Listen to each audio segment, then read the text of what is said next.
everybody's got their individual journey, and it's really following your bliss. I mean, I hate to like quote Joseph Campbell, but that quote, following your bliss, is what opens up the universe to give you everything that you need. And that's what happened.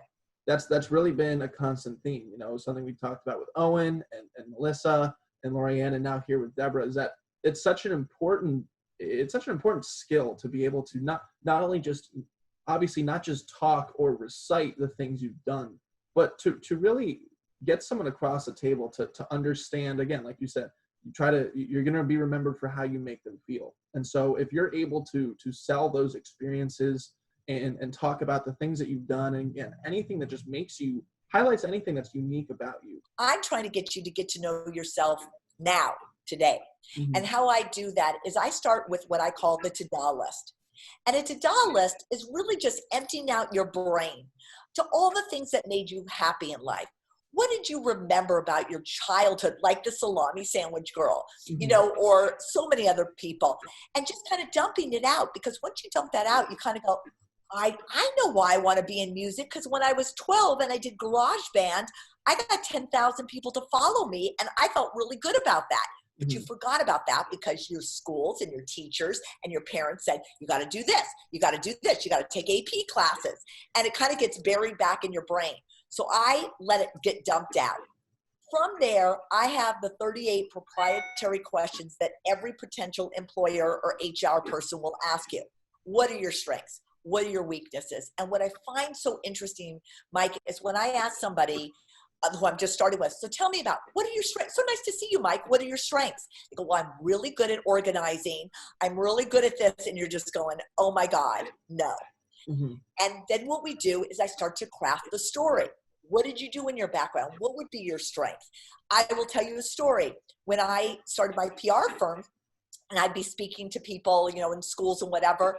When I was 12 years old, some reason was watching Beverly Hillbillies or something, and I just decided I wanted to move to Beverly Hills. But of course, at 12, I didn't have the money to do that. Sure. So I go, what am I going to do? So I did a PR campaign to my parents, all the reasons why we should move to Beverly Hills. Better schools, better this, better that, whatever. And within 6 months, we actually moved. They were going to do an add-on to our house in LA, but because of my convictions, we moved. That's amazing. But after that, I'd go at 12. If I was interviewing, I'd say at 12 years old, I learned the power of persuasion. I learned the power to move people.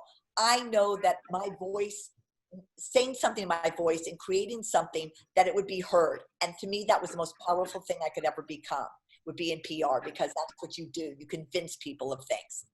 So again, it just shows you, when you find that hook, when you find that thing in you that is just your essence, and you bring that forth in an interviewing process, then like you said, it becomes a conversation. And that's how so we go over all those proprietary questions and we answer them all with a story. So you've got 4 or 5 stories in your pocket.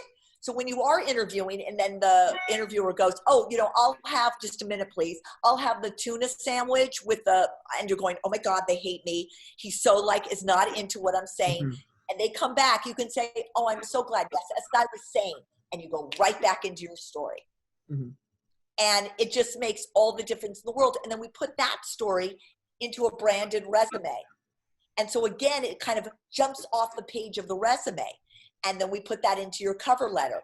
And then I have to tell you something. It just becomes easy breezy cover girl. Just like with this girl, I've worked with her for 2 weeks. We put it together and she's getting calls left and right, mm-hmm. and being able to tell her story. And actually she has the advantage now with her stories.